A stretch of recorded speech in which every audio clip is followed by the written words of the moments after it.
सभापति जी, आज आपके माध्यम से देश की सरकार के सामने और देश के साथ साथ कई प्रांतों की सरकारों के भी सामने समाज के उन सबसे ज्यादा मजबूर लोगों की आवाज उठाना चाहता हूं, जिनको हम लोग संविदा कर्मियों के नाम से जानते हैं। सभापति जी, अभी पिछले दिनों केरल की आवाज उठी आशा बहुओं की, और उसी तरह के हालात पूरे देश के अंदर हैं। अगर हम केवल उत्तर प्रदेश की बात करें सभापति जी, तो आशा बहुएं अकेले 4 लाख, इनको केवल रजिस्ट्रेशन के लिए 2,000 रुपए मिलते हैं और 600 रुपए पर केस मिलते हैं। रोजगार सेवक लगभग 40,000, केवल 8850 रुपए।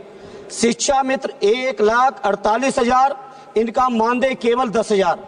आंगनबाड़ी सहायिकाएं और उनकी आंगनबाड़ी कार्यकर्ती लगभग 7.5 लाख, और इनको मानदेय मिलता है केवल 5,000 और 2700। इसी तरह से अनुदेशक लगभग 40,000, मानदेय केवल 8700। इसी तरह से पंचायत सहायक लगभग 40,000, मानदेय केवल 5,000। इसी तरह से रसोईया 3,76,796 और मानदेय केवल 2,000। ग्रामीण चौकीदारों की अलग समस्या। सभापति जी, मैं आपके माध्यम से केंद्र की सरकार जिसने लगातार वादे किए रोजगार देने के, लगातार भाषण चलते हैं 5वीं अर्थव्यवस्था के, आखिर ये अर्थव्यवस्था, आखिर ये इतना जो देश के अंदर संपन्नता, जो डंका बजा रहे हैं बीजेपी के लोग, जो बातें करते हैं बड़ी बड़ी, जो बातें करते हैं डबल इंजन की, जो बातें करते हैं दुनिया में सबसे बेहतर इकोनॉमी की। मैं पूछना चाहता हूं, अकेले उत्तर प्रदेश के अंदर लगभग 18 लाख कर्मचारियों का ये हाल है। अगर इसी रेशियो में देखेंगे तो पूरे देश के अंदर लगभग 1 करोड़ से भी ज्यादा कर्मचारियों की दुर्दशा है। और साथ ही साथ सभापति जी, आश्चर्य इस बात का है, इसमें कहीं भी बाबा साहब भीमराव अंबेडकर जी के बनाए हुए संविधान में जो हमें रिजर्वेशन मिलना चाहिए दलित भाइयों को, जो रिजर्वेशन मिलना चाहिए पिछड़ों को, कहीं उसका कोई प्रावधान नहीं है।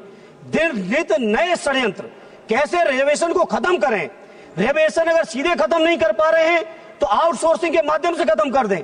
आउटसोर्सिंग कर्मचारियों का इतना शोषण हो रहा है सभापति जी कि मनचाही एजेंसियां हायर हो रही हैं। वो एजेंसियां अगर 10,000 रुपए सरकार पेमेंट करती है तो 3,000 से ज्यादा पेमेंट कर्मचारियों तक नहीं जाता है। सभापति 1 मिनट लेंगे बस, बहुत महत्वपूर्ण सभापति जी।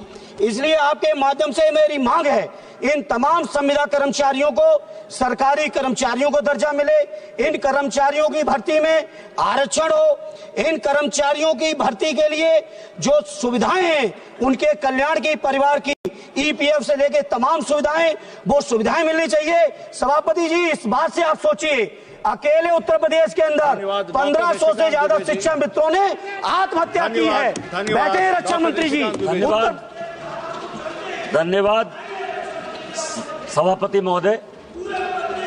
धन्यवाद। आप बैठिएगा प्लीज, आप बैठिएगा प्लीज, आप बैठिएगा।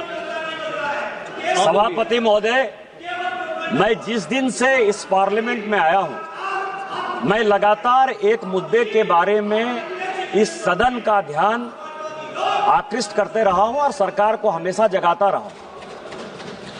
1951 में जब हमारे यहां जनगणना हुई